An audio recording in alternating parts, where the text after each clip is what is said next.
Join us May 11th for the 3rd Annual North Hills Homebrew Fest at the Pittsburgh Shrine Center Picnic Pavilion. Homebrewers from around the area will be featuring their best beers for you to taste while competing for the grand prize of having their beer brewed and served at Penn Brewery. The event will feature raffles, auctions, painting with a twist, food from Vagabond Tacos and Oakmont Barbecue, a live homebrewing demo by Kegel Brewing, and a live podcast by us, Hop Nation USA. Tickets are $35 for VIP, $25 for general admission, and only $5 for designated drivers. Proceeds go to benefit the Shriners. Purchase tickets, or if you're a homebrewer, get your entry form at SeriousShriners.org. Just click on the Events tab, and we'll see you on the 11th. Welcome to episode 102. Before we get started, you've just heard the promo for the North Hills Homebrew Fest on May 11th. Stay tuned to the end of the first segment for your chance to win 2 free general admission tickets. Now, into the Terminator timeline of podcasting. Last week, you may have heard Steve say this week was going to be our episode with Southern Tier Brewing. Unfortunately, last-minute changes have postponed this episode. We do, however, have an episode pre-recorded with Whitehorse Brewing in their Washington taproom. This was originally going to be episode 103, and some things are referenced as though they had already passed, even though we recorded this in the past. But this episode is coming out a week early, so they actually haven't come to be yet. Unless you're listening in October, then assume everything is wrong. Namely, though, there's reference to a Marshmallow Peat beer having come and gone. But if you're listening on Friday, April 12th, as you should, then you can actually go down to the taproom on the 13th and try it out. They're also having an Easter egg hunt on Sunday, the 14th. That is all. On with the show. Woe to you, O earth and sea. It's the Hop Nation USA Podcast!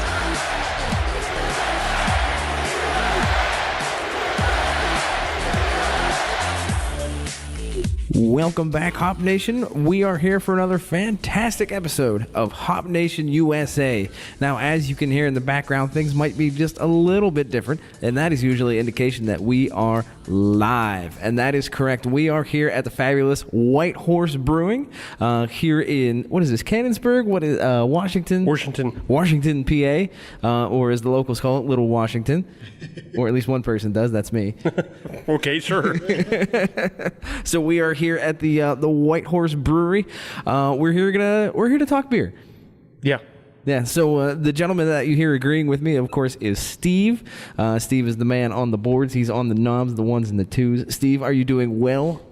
I'm doing well, Adam. Yes, I have come here and I'm ready to drink beer and I'm ready to talk about beer. Great. Then so I've checked all the boxes. Then let's do that. We can do that. Let's get through all the pleasantries and let's get to the beer. But first, obviously, since this is a live episode, it's not just us. We didn't just, find a table in the corner and just decided to start talking. We have guests. Although I think that's a good idea. Maybe we should try that one time. Just show up at a brewery. And just see how long it takes for somebody to come over and just have an open guest mic. Yeah, it's like podcast piracy. Ooh. It's like this is our brewery now. This is our space. We could probably do that. Yeah, but for now we didn't do that. No. We have actual guests. They've agreed to be a part of this. Yes. Although we don't have paperwork, but yeah, we have verbal agreements. So we have 3 guests of the Whitehorse Brewery. We, of course, have George. George, introduce yourself. My name is George from Berlin, PA, and one of the owners of Whitehorse Brewing. And next we have Lisa. Lisa, introduce yourself. Hi, my name's Lisa Black, and I am the manager here at Whitehorse Brewing at the Street. And last but certainly not least, Mike. Mike, what do you have to say for yourself? Hey, guys. I'm Mike. I'm the head brewer at Whitehorse. And, if you start that podcast piracy thing at breweries, make sure you call me. Okay, that we sounds can like do fun. that. That sounds like fun. We can I'm make in. that happen. I'm totally in. First mate Mike reporting. Aye. So we're here to talk beer, and of course we're going to talk Whitehorse Brewing. So what we got to do is we got to get a beer that's in us, that's right in front of us. Mm-hmm. It's always best that we turn it over to somebody else to explain what it is, though. Yes. So Mike, you're the man behind the madness. So what is this beer that we have in front of us? So the first beer is our Irish Stout. Released it, obviously, for St. Patrick's Day. Called it I Wish I Weren't So Stout. My girlfriend comes up with all the clever names. I'm not punny enough to come up with the names. But it's an Irish Stout. Has a boatload of roasted barley, flake barley, black malt, and maris otter. Hopped with nugget and willamette, I think. Right on. In terms of numbers, what's the ABV, the IBUs on this? ABV is 5%. IBUs in the 20s. Okay, it sounds pretty 25. Yeah, it's pretty standard. For a dry Irish. Really happy with how it turned out. Right on. So we have it in front of us, which means it's time for us to drink it. Taking a look at it, it of course, it looks like an Irish stout. Yeah, it does have a little bit of that lightness to it, where you can see light kind of penetrating through. Yes, it's kind of got that dark caramel look to it. Right, it's not a full black Russian Imperial or anything like that. It doesn't look like soup or it is not or the tar. abyss at all. Taking a smell on it, it smells good. Nice malty nose to it. Yeah, I get a little bit of a roastiness on the nose. Yes, definitely. Yeah. Which, again, that's what you would expect. You would hope. It's what you would hope. That was the plan. Yes. Yeah, I'm definitely getting that roastiness coming out of it. I really like this, I'll be honest. Well, thank you. Hey, not a problem. Yeah, it's really good. It does have kind of that classic dry Irish taste to it. It's not on the mouthfeel. It's not overly thick. Right. It's not overly sweet. So this is more of a classic stout. Right. It's not the pastry boy that has come to be known. Right. Yeah. No. It's not. Yeah. It's not that trash I live on. But yeah, it's a real classic Irish stout. This isn't on nitro though, right? That's correct. Okay, Just yeah. CO2. Yep. Yeah. Could we? Could you, George? Not at this time. So what I'm hearing is for future St. Patrick's Day, St. Patrick's 2020, have this beer on nitro. The possibilities are endless. I like it. it's positive thinking. Thanks, guys. Appreciate it. So while we're drinking on this beer, I think it's time to talk a little bit about Whitehorse Brewing itself. We are obviously here in Washington, or Little Washington to the locals, but this is not the home base of Whitehorse. This is not where you guys originated from. Whitehorse is actually out of Berlin, Pennsylvania. You guys don't make pretzels, so just They're nearby. yeah. So Berlin, PA. So for those that are not familiar with the area, where is Berlin, PA? The best orientation I can give is I say Seven Springs, and we're roughly 20 to 25 miles from Seven Springs Resort, so they can relate to that. So we are in Somerset County. We are located in the same town where they make the potato chips. Good old Berlin. So how long has Whitehorse been in operation? How long have you guys been open? We brewed our first batch of beer in November of 2013, and really we knew we were going to have to be a kind of a regional player before tap rooms were allowed. So that's where we got our start, and thank God for the tap rooms. Well, as a customer and consumer, I agree. Totally agree. So starting in Berlin, there wasn't a whole lot of competition in that area, I don't believe. Like as far as just like home-based breweries.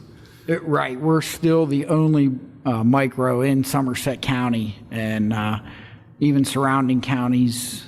There's one now in Cambria County and none in Fayette County. So any bordering county might have one, might not have any. So Yeah, so anybody out there who's complaining about oversaturation in the market, well, you haven't been looking in the right counties. Just come on up to the mountains. We got plenty of beer.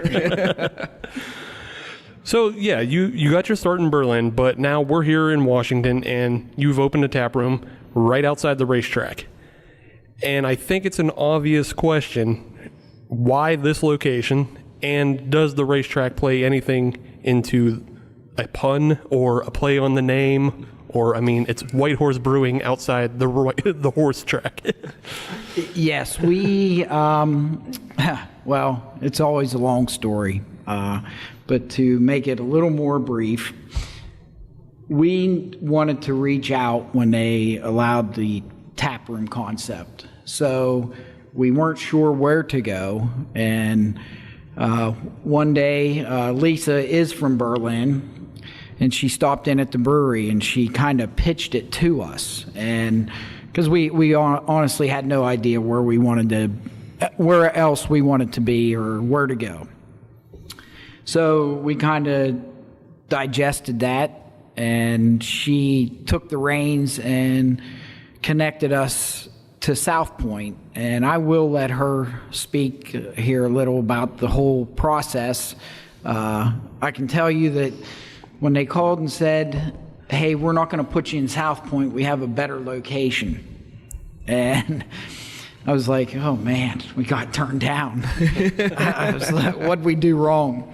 Well, then, I don't know, things just hit you at odd times. So I'm driving home and I'm like, the whole marketing thing just opened wide open for us, because we were Whitehorse before and now we're in front of the racetrack. So I'll let Lisa speak to why she felt we needed to be here.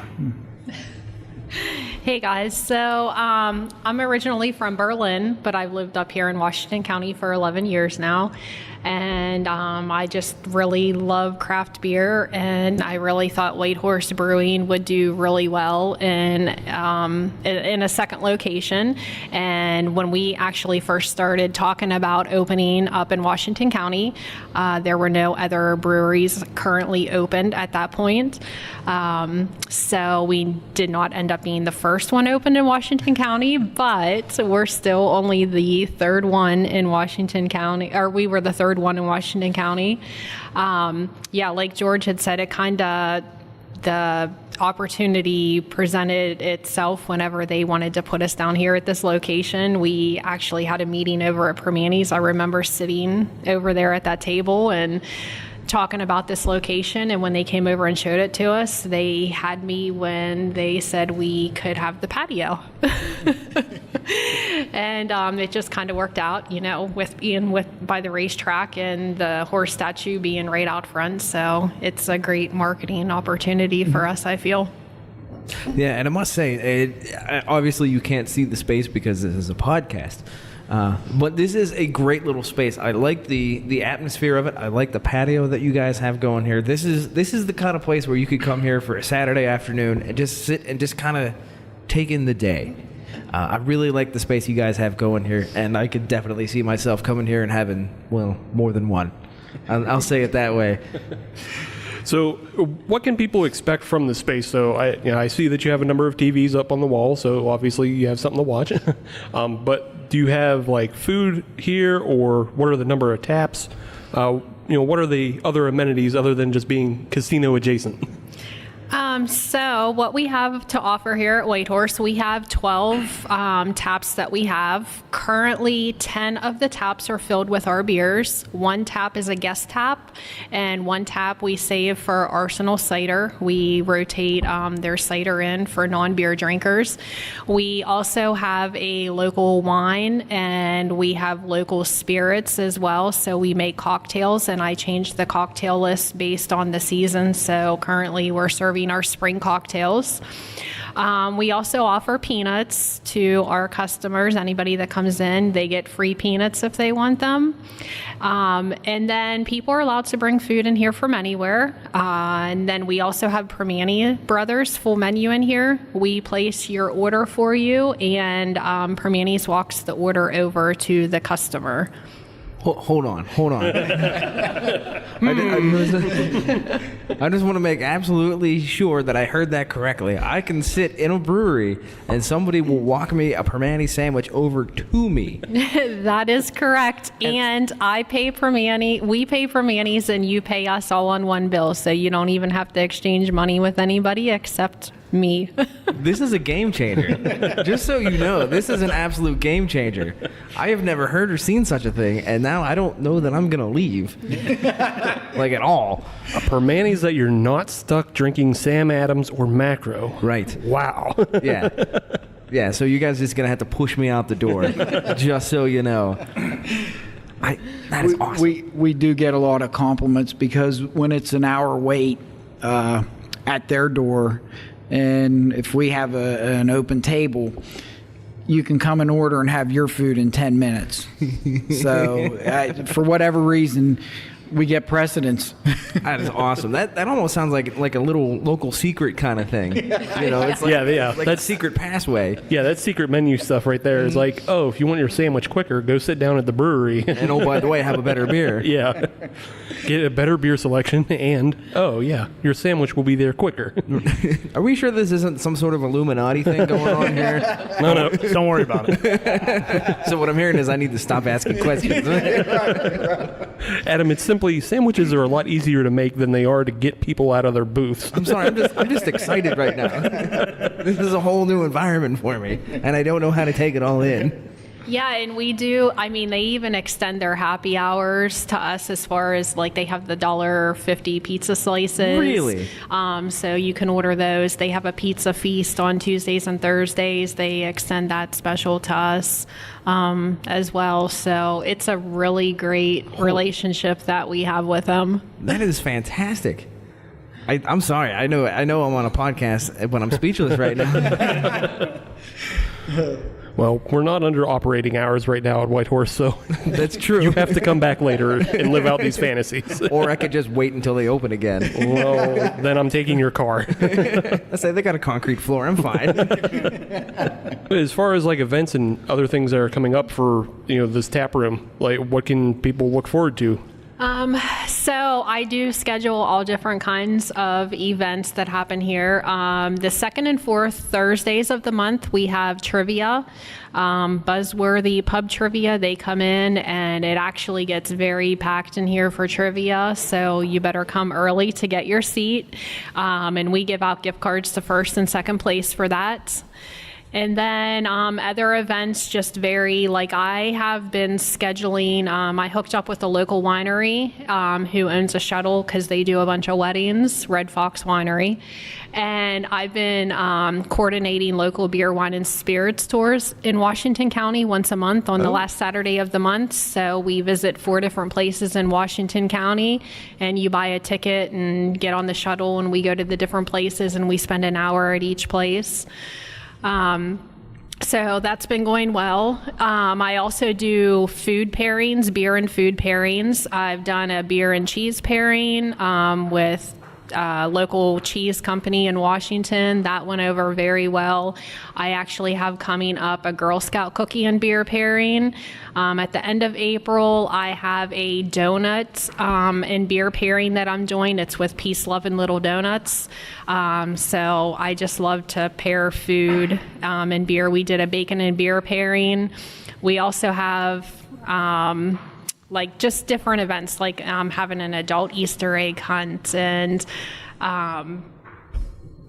just all different kinds of stuff. We have Derby Day Mayo. Saturday, May 4th is a huge event. It's actually not just us, it's the whole place down here. It's called Derby Day Mayo. They did it last year.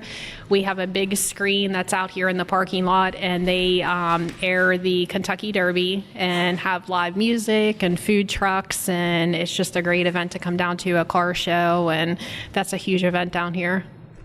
Gee, Adam, I think she just said another secret word for you. Car show.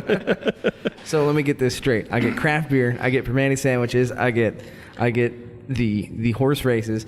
I get a car show. Yeah. Yeah, I'm just not leaving. So I guess you know where you'll be on May 4th. Well, no, I got to get down here on the 3rd. That way I get a good spot. Whatever. There's hotels. You'll be fine. You did mention, while you were talking, Lisa, I heard a word come up a lot, though, that's another key word, local. When coming into this area, was it a focus of yours that you wanted to feature local businesses in the area rather than just kind of grabbing what you could get from like a Walmart? Yeah.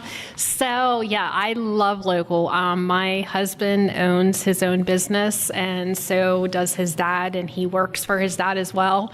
And just working with George and Susan, just because I'm from Berlin and they're a family friend, and I just love small local businesses, so I try to support them as much as possible. So anytime I'm doing like a food pairing, I try to use local businesses. I did my bacon pairing.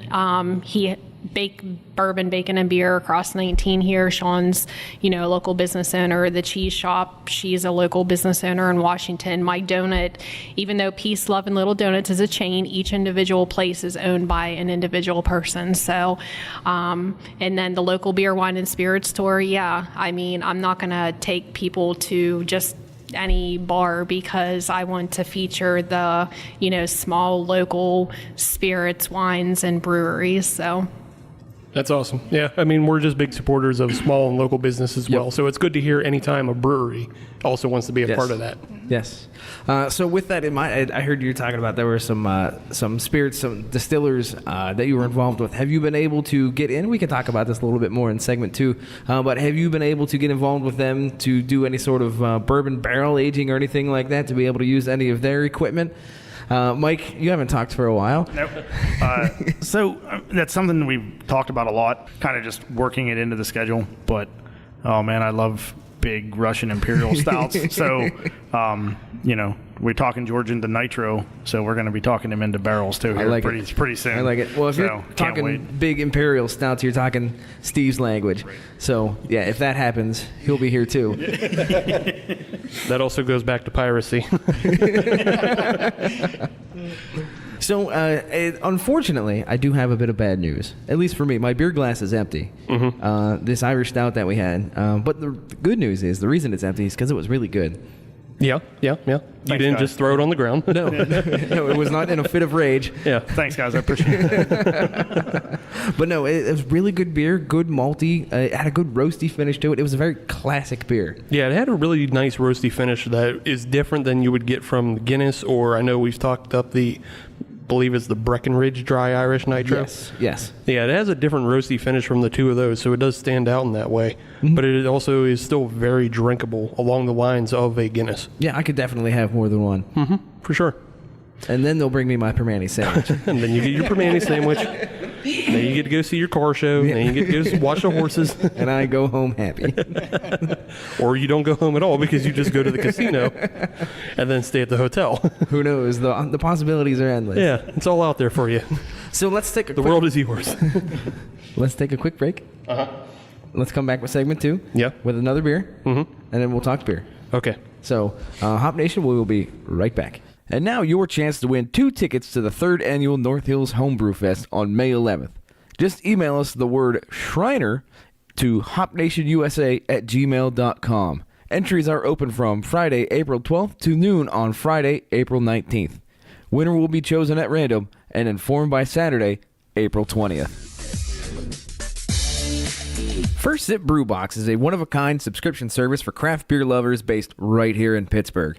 Every month, First Sip will send you a box full of craft beer enthusiast essentials, including t-shirts, glassware, and even food. Right now, our friends at First Sip Brew Box have an offer for you. Just sign up for a 3-month subscription and get your 4th month free. Just enter the code HOPUSA when you sign up at firstsipbrewbox.com. That's HOPUSA at checkout to get your 4th month free at firstsipbrewbox.com. Welcome back, Hop Nation. We are coming to you live from Laptop from Whitehorse Brewing here in Washington, Pennsylvania. We're here talking beers. We're here talking what else comes with beer? Permane sandwiches, of course.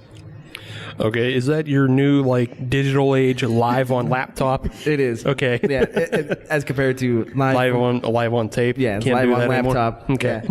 Yeah. So we are, of course, here at Whitehorse Brewing. We're talking beers, and it is time to get the next one down the hatch. And I'm really very curious on this one. This one is a bit of a fireball, I hear. I wouldn't call it Fireball. I hate Fireball. No, not. So it better not taste like Fireball. Fireball is trash and it's not whiskey. It does not taste like Fireball. Do not Good. worry. Yeah. Good. How about we turn it over to Mike again and actually get the word on this beer? Yes.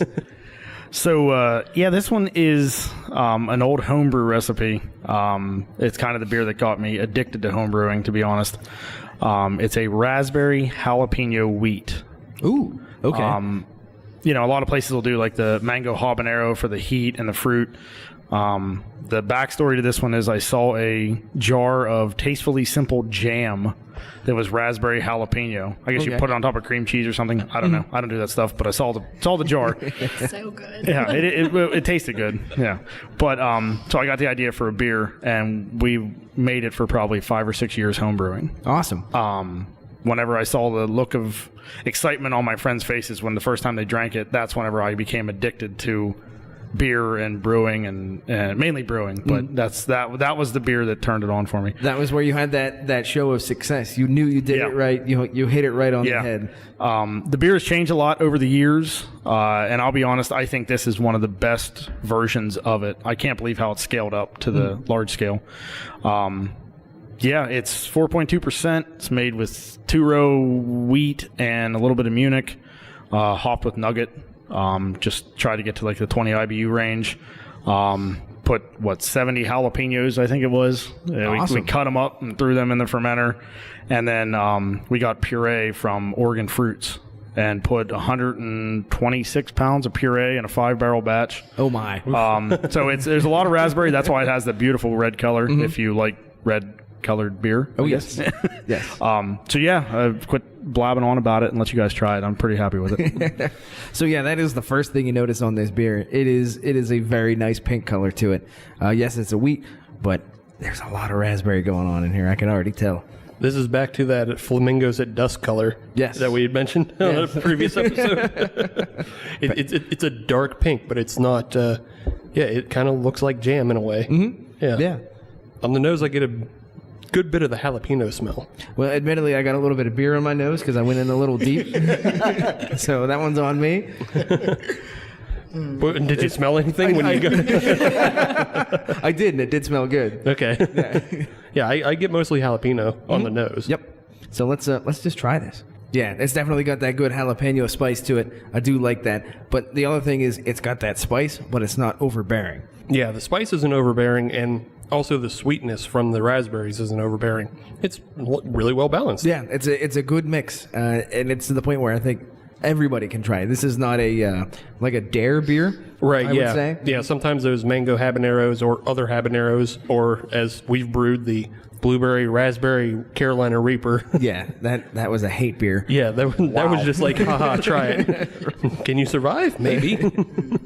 No, this is a good beer for somebody that's looking for a little bit of that jalapeno pop to it without feeling the after effects. I hope. It's also very fresh. Okay, good. Yeah, it's also very fresh in that way. It's just like a real bright beer. Mm-hmm. This is a good summer beer. Mm-hmm. Right. Absolutely. And whenever we did the jalapenos, we actually took the like the seeds and the guts out of most of them to try to keep the heat down. We wanted a little bit of bite, but nothing too much. You know, like you guys said, we didn't want it to be like a dare beer. We wanted it to be, a nice summer, and it's a little early for summer, but we brewed it just to get it out there and see how it did, and it's done really well. Yeah. It'll be back for summer, probably a few times. Excellent. I will say on the burp ups, I'm getting a lot of jalapeno flavor. It's still not like spicy or overbearing. It's just mostly habanero when it comes, or jalapeno when it comes back. How'd you pull that one off? I don't know. Brain just started spinning. What'd you have for dinner? I didn't have anything for dinner. That's the problem. So while we sip on this beer, it's time we turn to the man that is behind these beers. Mike, we got to talk to you just a little bit more. Cool, man. You're a little bit silent in the first segment, so this segment we're going to focus more on you.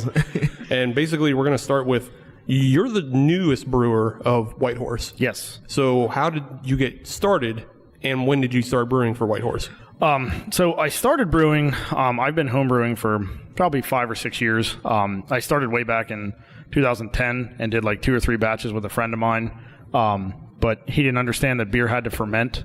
Oh no! So he lost interest immediately. So I did 2 or 3 batches myself, and you guys homebrew. It's a lot of work when you're doing it by yourself, especially if you're bottling and waiting for beer to cool down and everything else. So like 5 or 6 years ago, I decided to pick it back up, and on batch, I want to say probably 5 or 6, we made raspberry jalapeno. It was extract brewing, but threw some jalapenos in a tincture, threw some raspberry extract in it, and like I said, whenever you guys know what it's like. Whenever you see somebody drink something that you've made, something that you've created from your own brain, and their face lights up and they're excited about it, it's an addiction. It is. And It really is. It's a high.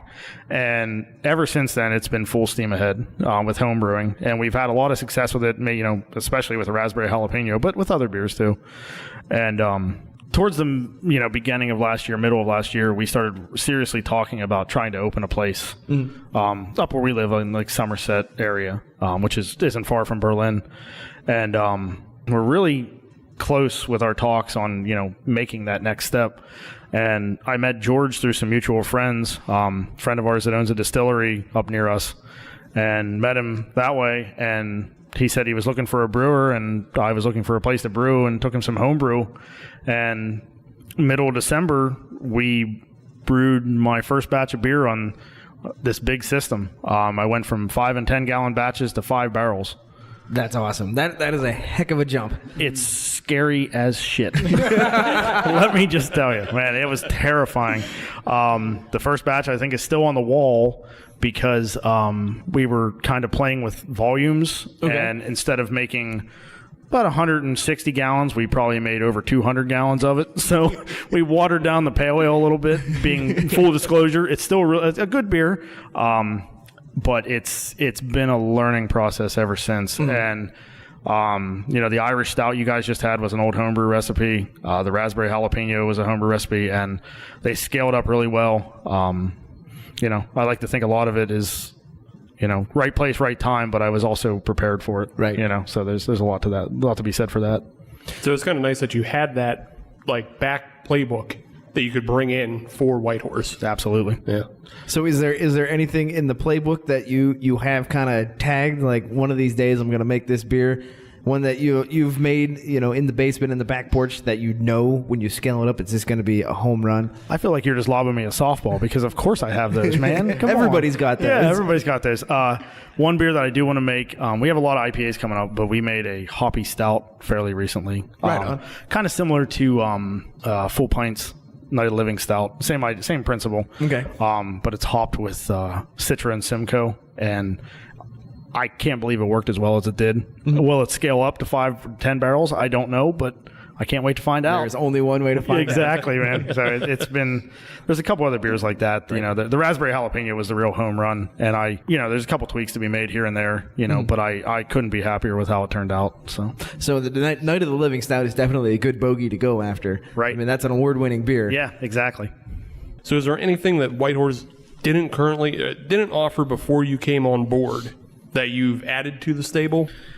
Well, obviously we were doing, the raspberry jalapeno. We did a blueberry stout for Valentine's Day. Called it "I Love You a Waffle Lot." Back to the girlfriend and funny names, punny names. Excuse me.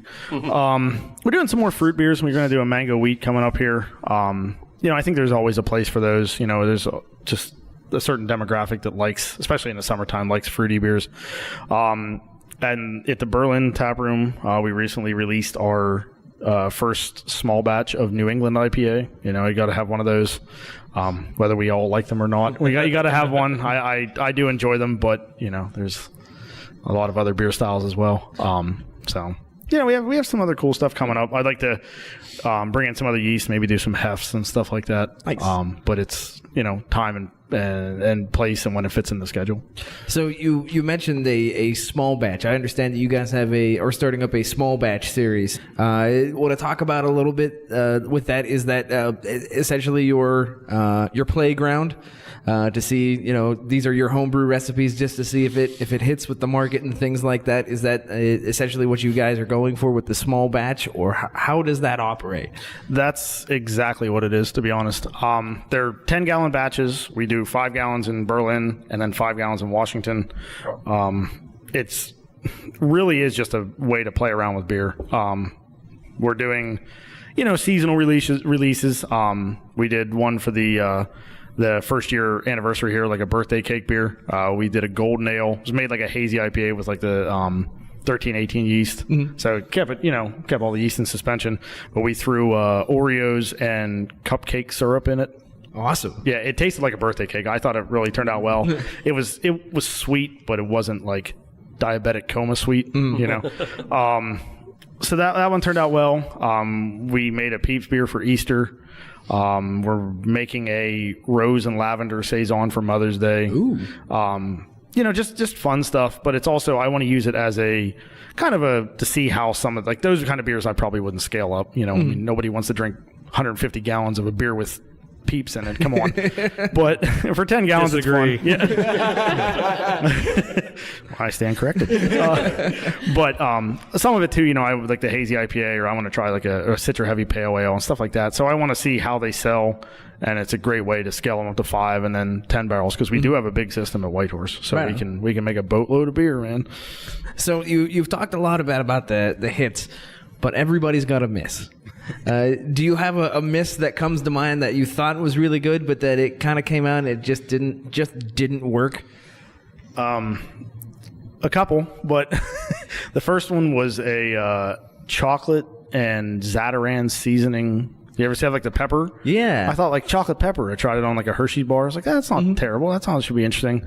No, it was a miss. Big miss. Yeah, no, not so much. I did get better with age, but that's just because the bottle sat around for like 4 years. But whatever. You've got bottles like that too, huh? Yeah, we don't we all, man.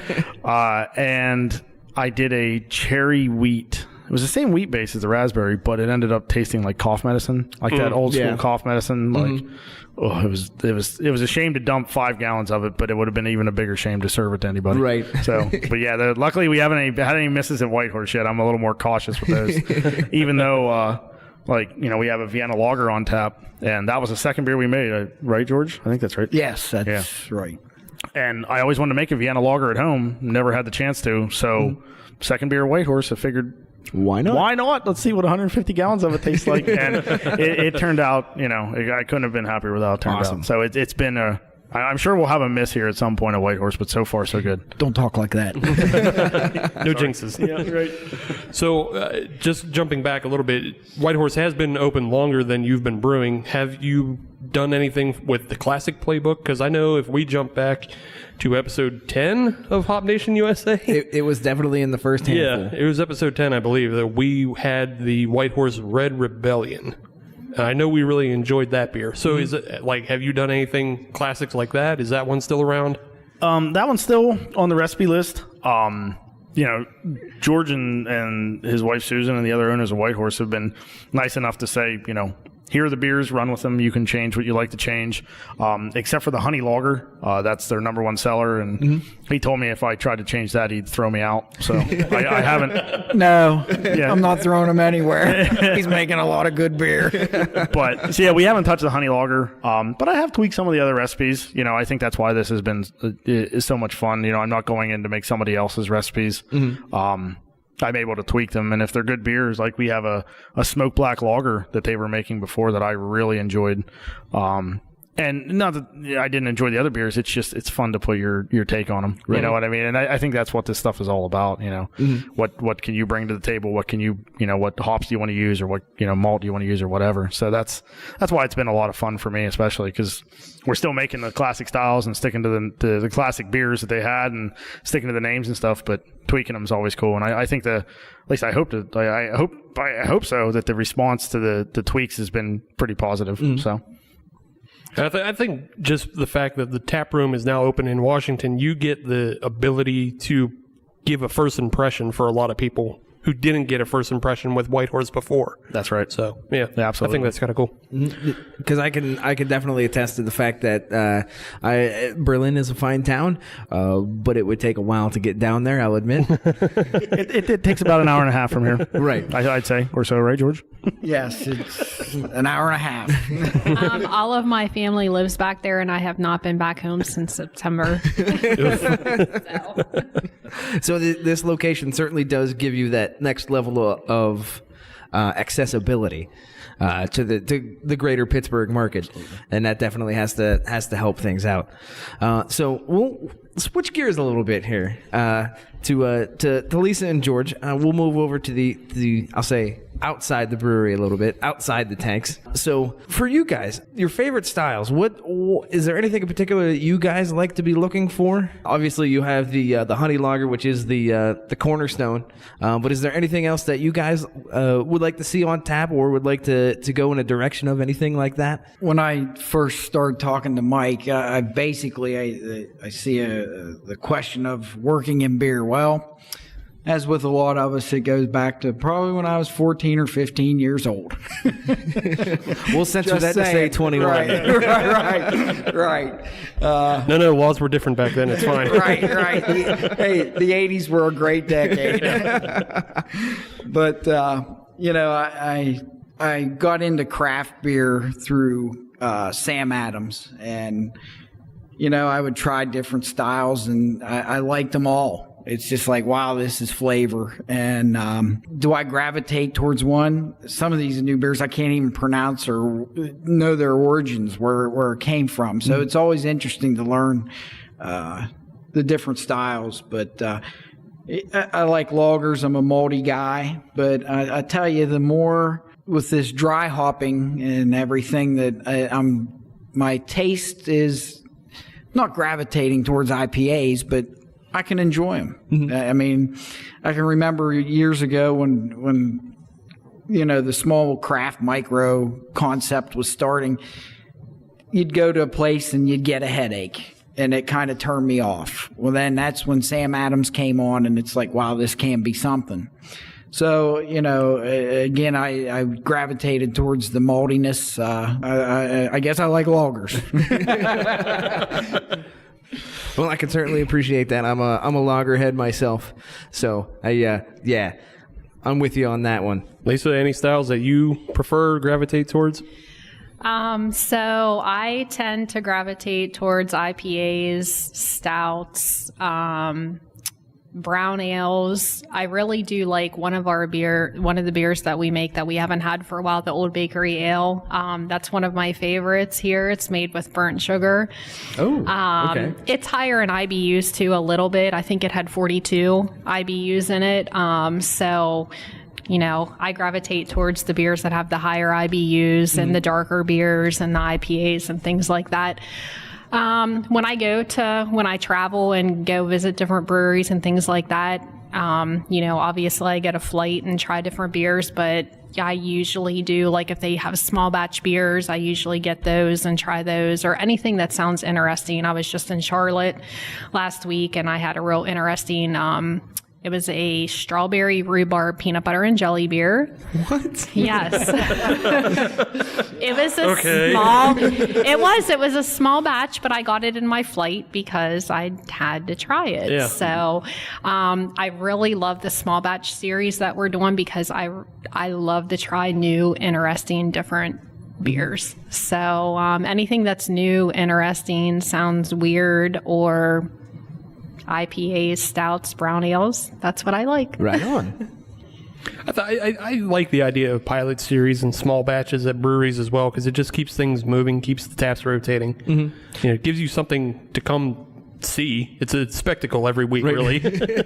Well, not only that, but Mike, I'm sure you could attest to this, is it keeps you interested as well. Oh, absolutely. I mean, that's been so much fun of the small batches, is I can get yeast that I always want to use at home or different hops or whatever, and throw them in and see what happens. It's just stuff you run out of time for at home because you're making something for a beer pouring or a competition or right, whatever, but or even something to have on tap at your house. You guys are homebrewers, you know what it's like. Oh yeah. But this allows me, I have some yeast at home for these next couple beers that I've always wanted to use and never had a chance to, and now we're going to make a 10-gallon batch and see what happens. Right on. Either way, it's going to be alcohol. Somebody will drink it.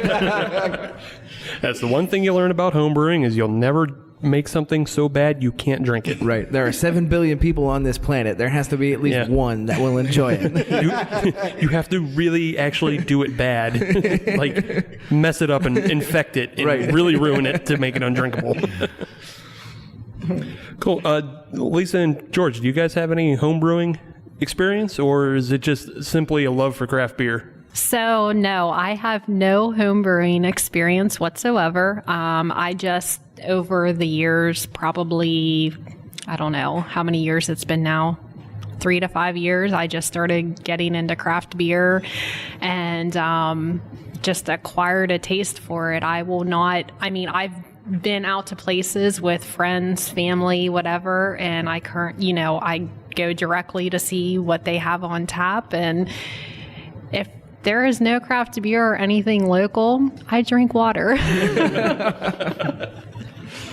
Well, yes, Coors Light is on tap most everywhere. So.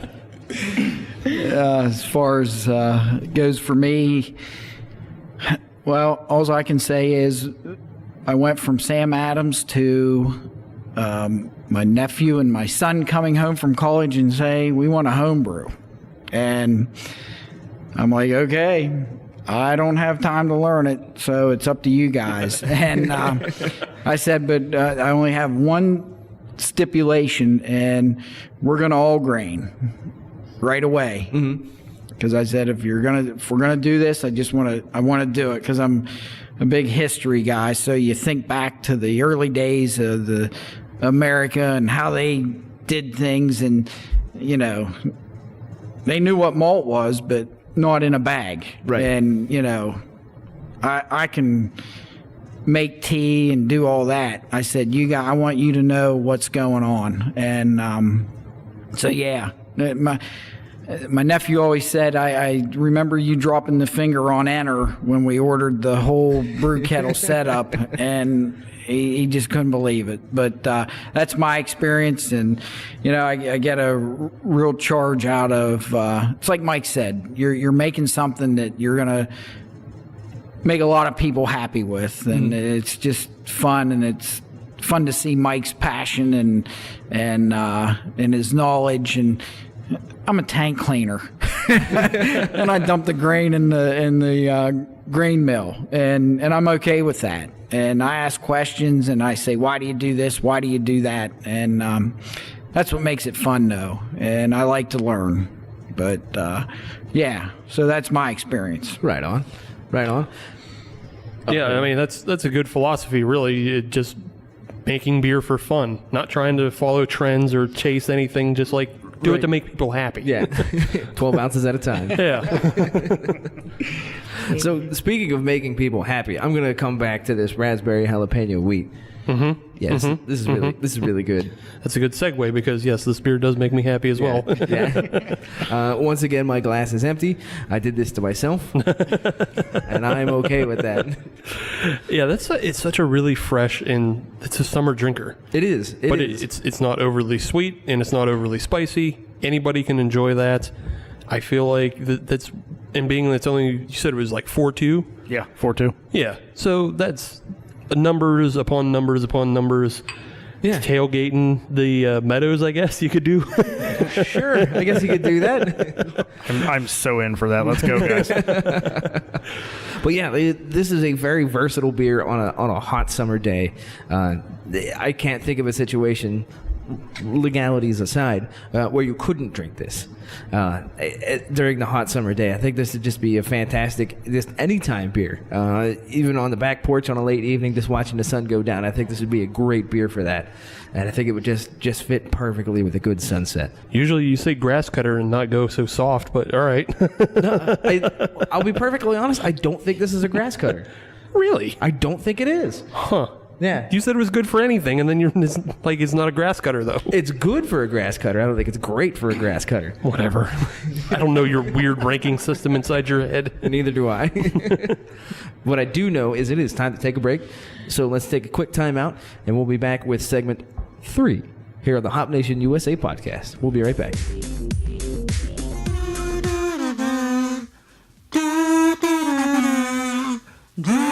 Hi, this is Two Girls on a Bench, the podcast. So we're two writers who tend to procrastinate just a bit. We like to snack. We like to talk. We don't have time to write, but we have time to do this podcast. We certainly do. Join us on the bench. Listen in. At number 2 Girls on a Bench.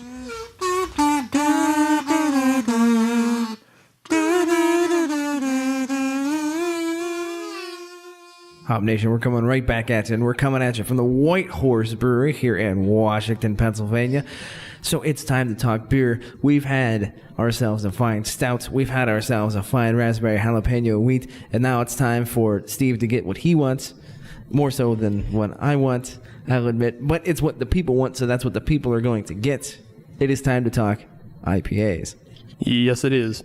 I mean, IPAs do occupy 77% of the market, so the fact that we're even getting 2/3 is, or well, 1/3. Right. Yeah, it's still good enough, but but people need to know if Whitehorse can brew a good IPA. Yes, so it is time to find out. We got a fresh beer in our glass. It is time to try it out. So once again, and possibly for the final time, Mike, we're going to hand it back over to you. What the hell are we drinking? So in your glass, we got our latest hop series. We have a standard IPA we almost always have on tap. It's not on tap currently, but it will be soon. But this is our hop series. It's called it Glimmer of Hop. So every time I make it, I'm going to use either a different hop. I don't want to call it a single hop, but I'm either going to use a different hop at the end of the boil and the dry hop, or I'm going to use a combination of hops. Bittered with Nugget, because Nugget's cheap and a lot of IBUs there. Don't have to use a lot of it. This batch currently is like 95% Maris Otter. Got a little bit of flake dry in it. And it's late hopped and dry hopped with Simcoe. Okay. You guys know Simcoe. Oh, Pine and a little bit of citrus and just a beautiful hop. The base beer for this might change a little bit as we go along, but yeah, I'm really happy with how this turned out. And, you know, like I said, every batch will be a little different, and I'm looking forward to having a lot of fun with it. So enjoy. It's 7.5%, 65 IBUs. So it's an IPA for IPA drinkers. It's an actual, more lean on the West Coast side of things. Yeah. It has that beautiful color from the Maris Otter. But it's not meant to be hazy in any way or anything. So it's not an East Coast IPA, where it's more West Coast, and it'll probably stick that as we go throughout the series. All right. Yeah, especially also it's featuring Simcoe, so again, that's searching pine, not citrus and juice. Yes. Yeah, it's not orange exactly. juice. Yeah. But yeah, it has a really nice color to it. And it's a little, cloudy, but it's not hazy. No, this is a It's not classic haze craze. This is a classic looking beer. Yeah, classic looking IPA. Yeah, if you were to make a clip art of beer, this is what it would look like. And I don't mean that as an insult, but I take that as a compliment. I think that's great. And that's all the Maris Otter, man. I mean, Maris Otter is a great base malt. Yeah, this is an absolutely classic looking beer. On the nose, well, it's definitely an IPA, I can tell you that. Sorry about that. That's all right. It's what the people want. You got to think of the people. But yeah, it does have that piney nose to it. Yeah, it's not citrusy. It's very much more piney on the nose. Yeah. So let's jump in on this. Yeah, so I'm down, and I can almost guarantee Adam might not be. There's just enough of a resinous back end that there is. However, I will say that it doesn't have an obnoxious back end. No. And what I mean by that is there's a lot of IPAs that have an aftertaste to it, a residue. This doesn't have that. No, it doesn't. It doesn't finish dry, and it doesn't punch you up front with hops. Correct. It eases you into a lot of hop, but then it's there, and it's definitely like, oh, there's a piney resinous to it. Yeah. Yeah, I like the way it's constructed. I think this is a good beer. Yeah, this is one I could put down a lot because 7%. That's up in there a little bit, but it's not getting close to a double, but not quite. Just enough to get you in a little bit of trouble, but not all the way there. But yeah, there's no way I wouldn't be eating permanis with this. This is have them bring you a wheelbarrow full of coleslaw. Yeah, is that a special on Wednesdays? Wheelbarrow Wednesdays? Have I been missing something? We'll see what we can do. Lisa, we're gonna workshop that after this episode, just so you know. I can get you a side. Marketing. Wheelbarrow Wednesdays down at the Whitehorse. It writes itself. Duh. That's classic. You're welcome, Lisa. I know how to do copy. All right. Well, I'm enjoying this beer, and Adam is powering through it. So let's move on to the game part of the show. Yes, the good times. Yes, segment 3 is always a feature that we have some sort of game or some other bit of silliness going on. But this time I get to recycle a game. that I never thought I'd actually get to use again. I believe it's upcycle. Upcycle. Yeah, Get to okay. upcycle this? It's evergreen content, whatever. But we were talking back to episode 10 when we featured Whitehorse for the first time, that we also featured a couple other horse breweries, Dark Horse and River Horse, and it was all Kentucky Derby themed.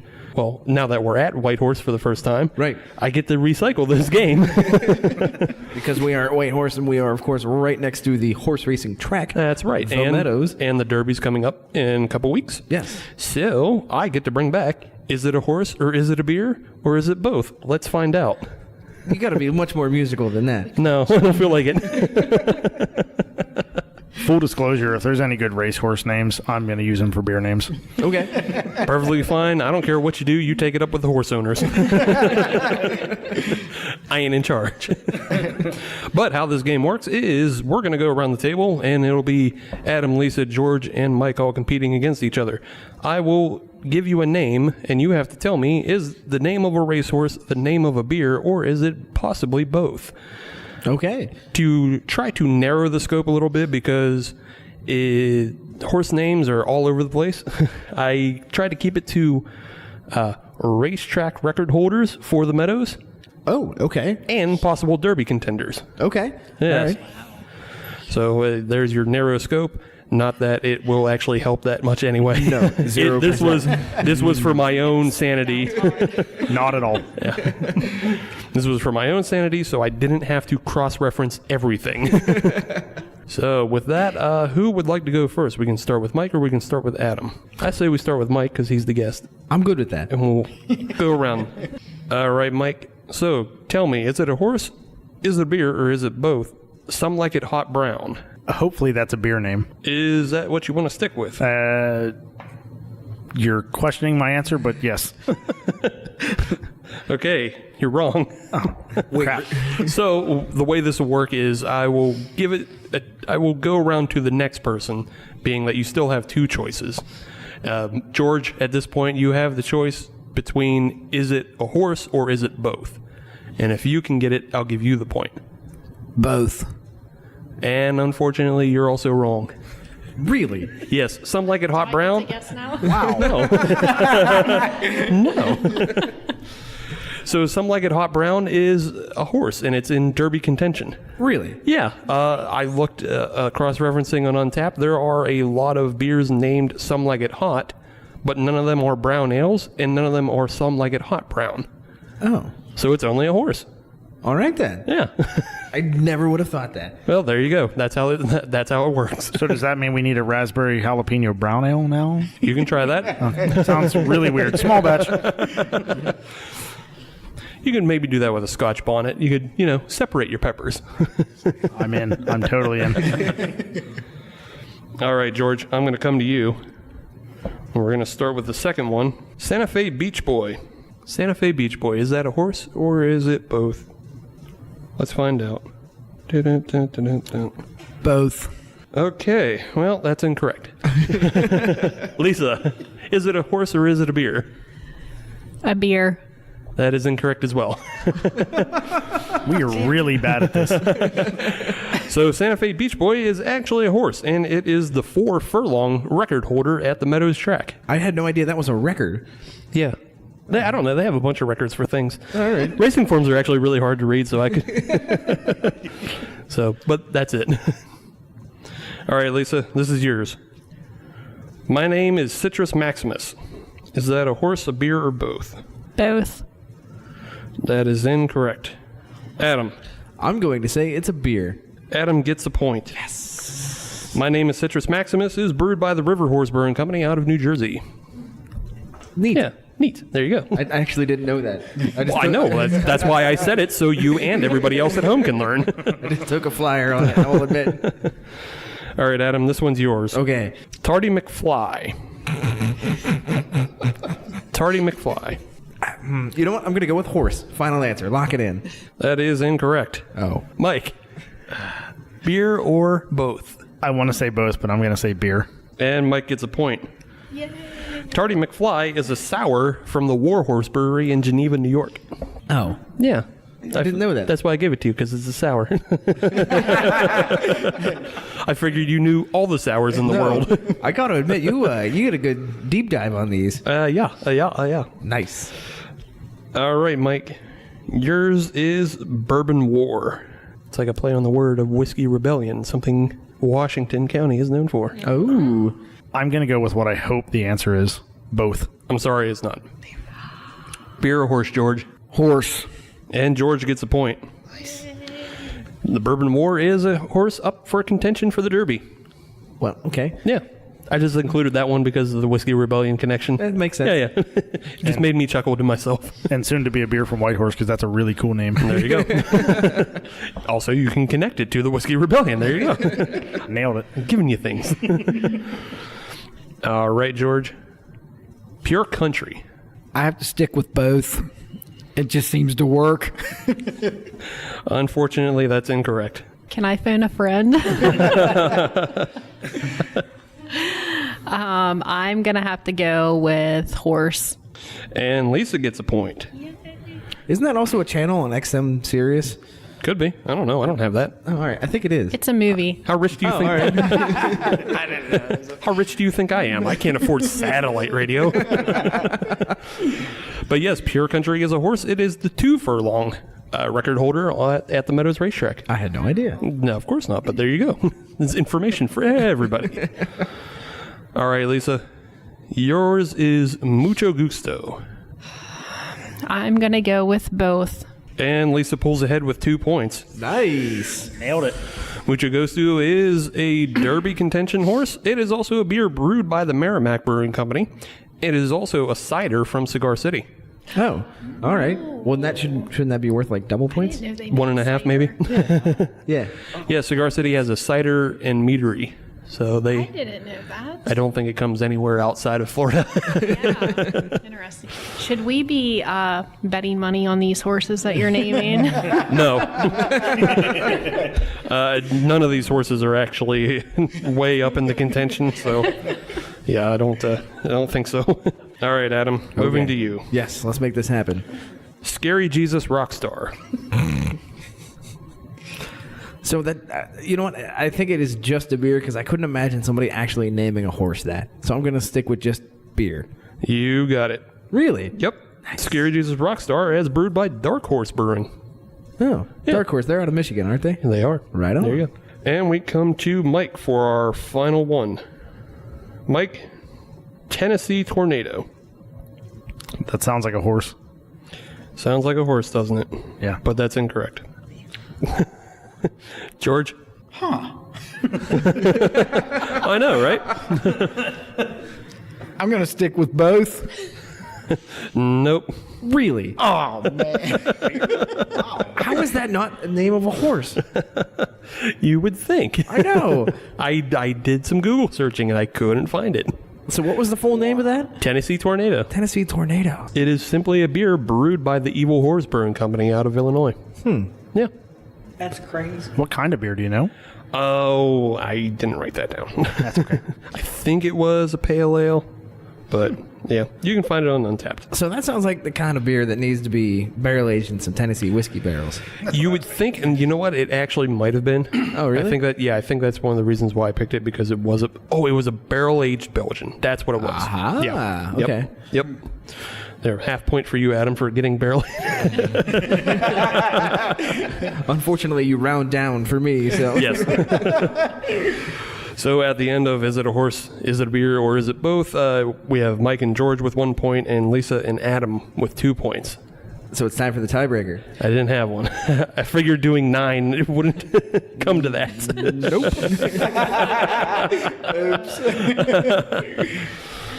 Well, obviously, I can't win.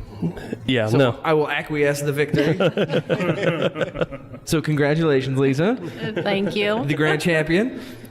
Of this episode, yes. Yes. She may have to take on the previous champion from episode 10. I don't remember who that was. I'll assume it was Sam. It was either Sam or you. Right. It wasn't me, because I ran the game last time. So I think we need to talk about this beer a little bit. Sure, we'll come back to it. Oh, we're coming back to it. Yeah, we can come back to it now. Oh, now? Okay, Yeah, I thought you meant yeah, later. yeah. Yeah, I was like, no. what the hell else are you going No. to talk about? No, I got nothing else to talk All about. right. I like it. Again, I already said I could just put a bunch of these down along with a bunch of permane sandwiches. I'm kind of hungry. So I understand the beer, and I get the beer. Sandos and Simcoes. But Lisa, write that down. That's your Saturday feature. Sandos and Simcoes. So, for me, unfortunately, this is just it came up against the fact that it's a style of beer that I don't like. I will say it is a well-constructed beer. It is a good beer for what it is. I'll say it. For the style, it is a good beer. It's just simply not what I look for, but it is a well-constructed beer. It is not a hateful beer. There are certain IPAs out there that are hateful. This is not one of them. This is somebody who would enjoy an IPA would definitely enjoy this one, no doubt about it. Mm-hmm. Yes, I do. See? I told you. Told you so. All right, well, I guess that's time to put them up on the podium. Yes. I'm going to go first. Okay. For me, it'll actually just kind of go in the order that we drank them tonight, I think. Okay. The bronze medal position, I'm going to give to the Irish dry nitro. I almost called it nitro. It's not. I'll give to the Irish dry stout. It's a pretty good dry stout. I enjoyed it enough. It's really drinkable. It just, I guess, for the fact that we're starting to warm up, that I don't crave stout as much. That's all I can think. Like, tonight all the beers were really good, so it's kind of hard to choose. But I guess I'm just going to go with the thought of no more stouts for a little bit. I've been drinking a whole bunch. Well, for you, a little bit is like 3 weeks. I know. It's a 3-week span. This could be like 8 hours. I'm not going to lie. I have a Prairie O Fudge sitting in the fridge. So. But yeah, I guess, as we move into July, I would more want the raspberry jalapeno and the Simcoe. But for silver, I'm going to put the raspberry jalapeno wheat. That's a really good drinkable beer. It's nice and easy, and it has a nice bright color to it, which is interesting. Sometimes fruited beers don't stick out that well, and then if they are that dark, you get a little off-put because sometimes they're too sweet. That one's not too sweet at all, though, and it's not too spicy. At least not for me. But I can't see anybody finding it too spicy. But yeah, the Simcoe, the Glimmer of Hop Simcoe is so drinkable, and it's so tasty, and it's also so classic. As I've been moving more and more back into wanting classic IPAs, yeah, this is a good representation of just a classic Simcoe West Coast. It has that nice pininess. It would pair well with any kind of, sandwich or coleslaw or French fries, things that are salty, things that are vegetable-y, things like that. It's just, it go well with fish. But like Adam said, it's not too pushy. It's not like a 6-point resin where all you taste is hop. Like, it just ruins your palate. This isn't going to ruin your palate. It works in conjunction with whatever else is going on with whatever you're eating. So yeah, gold medal tonight for me is the Glimmer of Hop. Adam?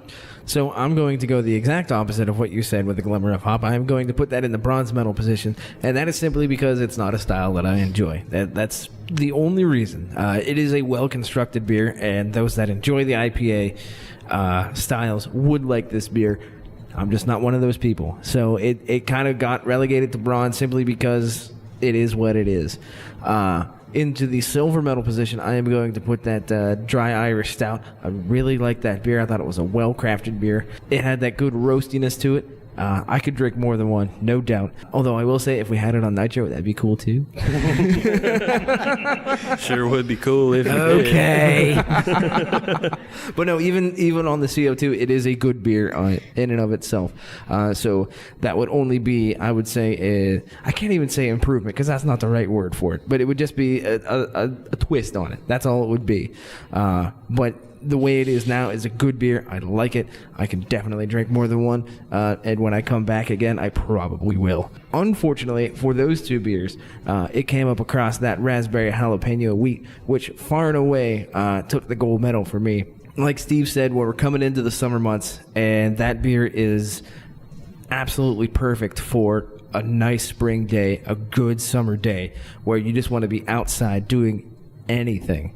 I think that is a perfect beer for that. It's got that brightness. It's got that little bit of a bite. It's not even a bite. It's like a nibble of jalapeno, and it's just right for a warm summer day. And so for that reason, that goes into the gold medal position, running away. All right. Well, now comes the part where we really like to have fun, and we let our guests rank their babies. So let's start with Lisa. Which of these 3 beers would you bronze, silver, and gold? And we'll end with Mike as the brewer and make him really choose his children. So think about it. I didn't know we had to rank these. I actually like all 3 of these beers. So oh my gosh, this is so hard for me to rank them.